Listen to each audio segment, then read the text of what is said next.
Hello friends, welcome back to my channel. मैं हूं CA पवन जोशी और आज मैं बहुत एक्साइटेड हूं फ्रेंड्स, क्योंकि ये वीडियो मैंने बनाया है एसएमई और स्मॉल बिजनेसेस के लिए।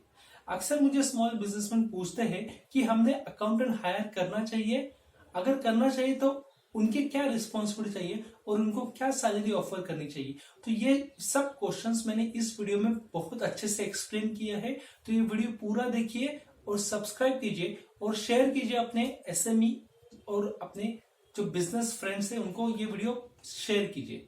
तो चलिए देखते हैं क्या है पॉइंट्स।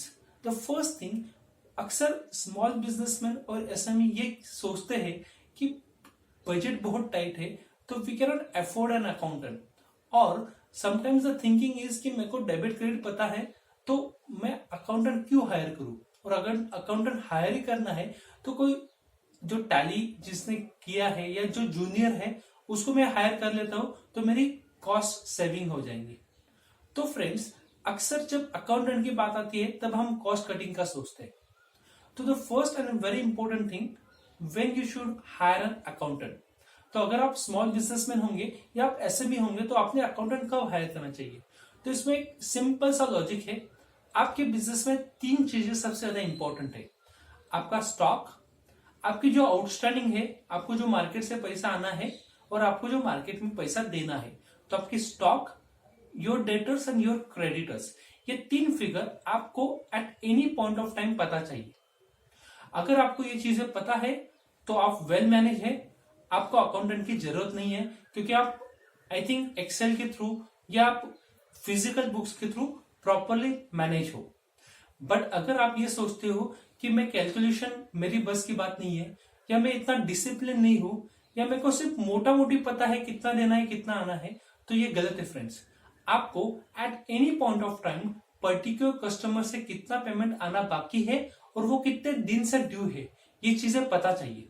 अगर आपको ये चीजें नहीं पता है तो it's the right time to hire an accountant. So ये फर्स्ट चीज मैंने क्लियर कर दी कि आपको अकाउंटेंट कब हायर करना चाहिए। अगर आपको स्टॉक, आपको मार्केट से कितना पेमेंट आना बाकी है और आपको मार्केट में कितना पेमेंट देना है, ये चीजें अगर एग्जैक्ट नहीं पता है at any point of time, तो it's a right time to hire an accountant.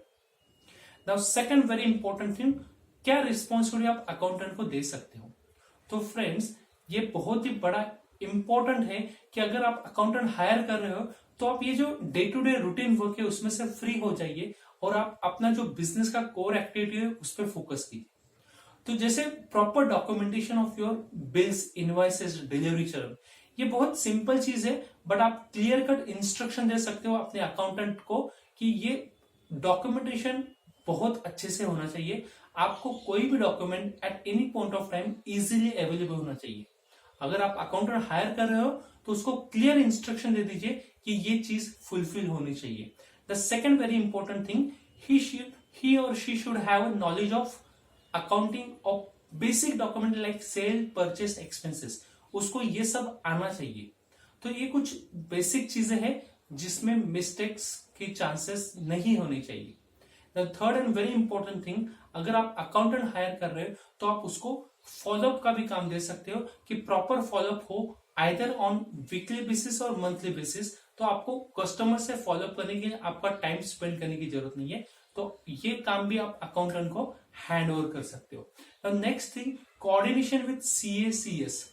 अगर आपकी कंपनी होगी, एलएलपी होगी, तो सीएस के साथ, या अब अगर आपके पास जीएसटी, इनकम टैक्स होगा, तो सीए के साथ जो कोऑर्डिनेशन है उसमें आप अपना टाइम सेव कर सकते हो और आप अकाउंटेंट को बोल सकते हो कि जो भी कोऑर्डिनेशन का पार्ट है वो हैंडल कीजिए। यस फ्रेंड, अगर आपके पास इंडिपेंडेंट अकाउंटेंट होगा तो आप कुछ चीजें उसको हैंड ओवर कर सकते हो और आप सिर्फ उससे फॉलोअप ले सकते हो। इसमें एक चीज है, अगर आप अकाउंटेंट हायर कर रहे हो तो आप ये देखिए कि उसको बेसिक नॉलेज चाहिए टैक्सेशन का, उसको पता चाहिए जीएसटी की ड्यू डेट्स क्या है, टीडीएस की ड्यू डेट्स क्या है, and he should ready to learn new things. तो उसको ये सब चीजें पता चाहिए या उसने ये चीजें सीखने के लिए वो रेडी चाहिए, तो ही उसको हायर कीजिए। The next and very important thing, उसने आपके फर्म्स के लिए वैल्यू एडिशन क्रिएट करना चाहिए। उसने सोचना चाहिए कि मैं ये बिजनेस के लिए कैसे कॉस्ट कटिंग कर सकता हूँ, कैसे मैं कुछ अलग दे सकता हूँ। तो आप ऐसा ऐसा अकाउंटेंट ढूंढिए जो आपके बिजनेस के लिए कुछ वैल्यू एडिशन क्रिएट करे। तो फ्रेंड्स, ये कुछ इंपॉर्टेंट चीज है जो आप हैंड ओवर कर सकते हो, जो आप रिस्पॉन्सिबल दे सकते हो अपने अकाउंटेंट को, अगर आपके पास इंडिपेंडेंट अकाउंटेंट होगा। तो फ्रेंड, अकाउंटेंट हायर करते वक्त कॉस्ट कटिंग का मत सोचिए, आप अकाउंटेंट हायर कीजिए और ये सब काम उस पर दे दीजिए, तो आपका जो फ्री टाइम होगा उसमें आप आपका बिजनेस बड़ा कर सकते हो। नेक्स्ट कॉमन क्वेश्चन होता है कि क्या सैलरी ऑफर करना चाहिए अगर मैं अकाउंटेंट हायर करता हूं, मैं स्मॉल बिजनेसमैन हूं, मेरा बजट भी कम है, तो मैं क्या सैलरी ऑफर करूं। तो फ्रेंड, आप में से बहुत लोग मेरे इस बात से डिसएग्री करेंगे, बट लेट सपोज आपका थिंकिंग है कि मेरे बिजनेस का टर्नओवर या स्केल ऑफ वर्क देख के लेट सपोज एक पर्टिकुलर अमाउंट में सोच रहा हूं अकाउंटेंट को देने के लिए, तो मैं ये कहना चाहूंगा आप उस बजट को 25% टू 30% इंक्रीज कर लीजिए। तो अगर आपका बजट 20,000 होगा तो मैं आपको कहूंगा कि आप ऐसा अकाउंटेंट ढूंढिए जो 25,000 सैलरी डिमांड कर रहा होगा। क्यों फ्रेंड्स? यस, आपका मैं 5,000 कॉस्ट बढ़ा रहा हूं, बट अगर आप अच्छा अकाउंटेंट हायर करते हैं जिसको कुछ बेसिक रिस्पॉन्सिबिलिटी आप हैंड ओवर कर सकोगे, तो आप आपको फ्री कर सकोगे। And then you know friend कि 5,000 आप कैसे अर्न करोगे, आपका जो फ्री टाइम है उसमें आप 5,000 इजीली अर्न करोगे।